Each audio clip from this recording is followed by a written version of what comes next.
All right, next up in our post-game press conference here in the Hattiesburg Regional is the University of Miami. We have number 14, a sophomore out of Fort Lauderdale, Daniel Cuvée.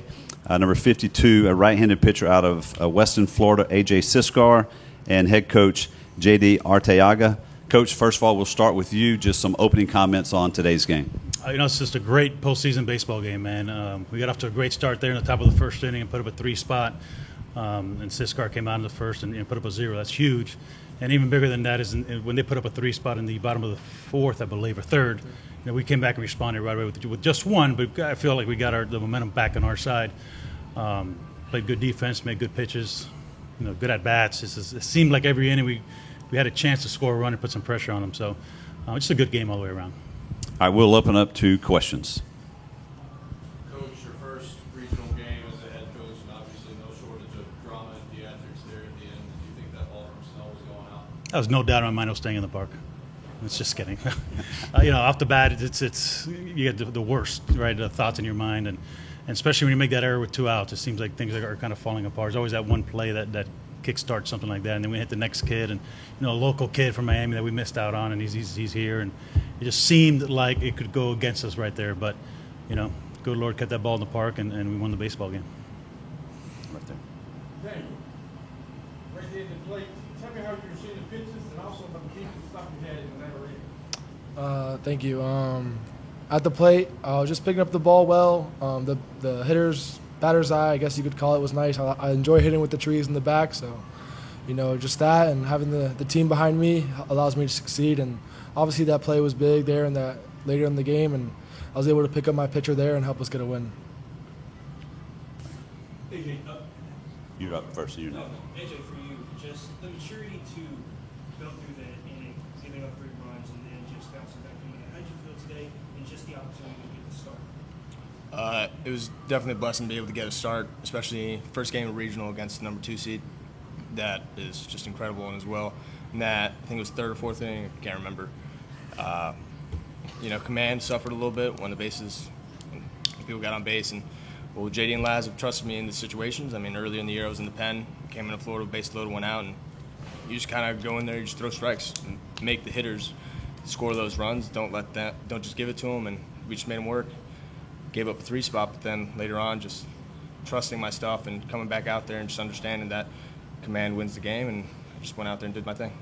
JD, for you, just to see the team respond the way that they did, especially after the way y'all came off ACC tournament in the season, coming to play a very tough Alabama team, just the maturity of the team to come back and do what you do. How do you feel about this team? You've followed us all year, man. And my message has always been the same. I'm never worried about what happened yesterday because this team has such an unbelievable knack of just putting it behind them, learning, and moving on to the next game. Whether it's a game or I guess however we finish the season, 1-6 or 1-7, whatever it was, it doesn't matter. It doesn't matter. So, and even after a big win, we got to come back the next inning. It's 0-0, and let's get after it again and play our baseball and be okay. And you touched on it just a minute ago, but what was your approach to this Alabama lineup? It seemed like you were working very efficiently until that 1 inning and then back again, efficiently again. My approach every game is the same. I really do believe my stuff is incredible, and just by commanding it, I can beat teams that dominate them as well, work efficiently as well. Got 8 great defenders behind me. Danny made a couple nice plays for Brian there in that last inning. Ogden made a lot of great plays for me. Same with Dorian. And then the outfielders, man, they're literally no flies on the ball. Every ball that gets hit there, it seems like it's going to be caught. So just being able to trust the defense and also trust my stuff, it's a great combination. What was your perspective on that last hit from Cade? Looked like he got a little under it, but still looked like it could have gone the distance. So luckily it stayed in the park.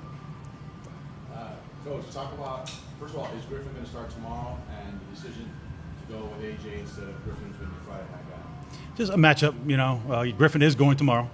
AJ's just was a better matchup today. We felt, Alabama's a very aggressive swinging team. He's got a lot of movement on his fastball. And, part of being efficient is throwing balls in the strike zone. And you always run into the possibility of guys squaring some up and getting some hits in a rapid fashion, right? Which is kind of what happened that inning. But he credit to him. He makes it sound really easy, but to come back after a three-run inning in his first postseason start and settle back in and stick with what he knows works for him, even though it didn't work the inning before, that's special. That's a special talent that's not very easy to teach, and he just brought it on his own.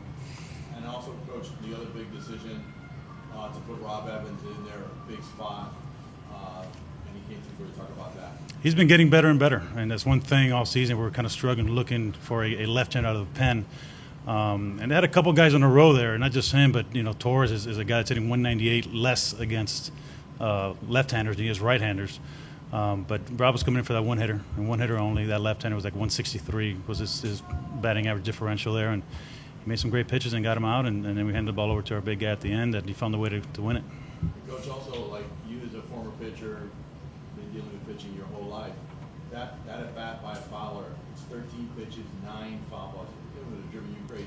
It would. That's a fun at bat. That's when I went out. That's my first mound visit this year, not taking the pitcher out. But I got the longest history with Brian. Since he was like a 4-year history since he was a sophomore transferring in. So, and that was the mission. That was a fun at bat. You made a pitch, you hit it one at our guy. We didn't make a play, but that's baseball, man. Now we got to go after the next guy and one pitch at a time and throw it through your spot, and let's see what happens. And it worked out. AJ, first 3 innings, you only had one at bat. That went more than 4 pitches. Just how crucial was that, setting the tone and being able to work that through guys that fast? It's not something you don't see Alabama go down that easy that consistently. It was definitely a morale boost for our team. I mean, before the game it was hot, during the game it was hot, and especially the turf was raging in the heat. Being able to get the offense in early, I've heard it from the teammates when the offense gets in early, they have more energy, they go out, they come out swinging, they have better approaches, they have better at-bats, and just being able to do that for them and them actually doing it in the first inning before we even took the field was huge as well, and then responding later after that 4th inning was huge as well. Good way for you too. Just your first time being here in this tournament, it's your first time for most people might to just get noticed of you in the national stage. Just walking up and hitting that home run and getting the leadoff double. Just what did you see at the plate today and just what were Yeah, I was super comfortable once I got here.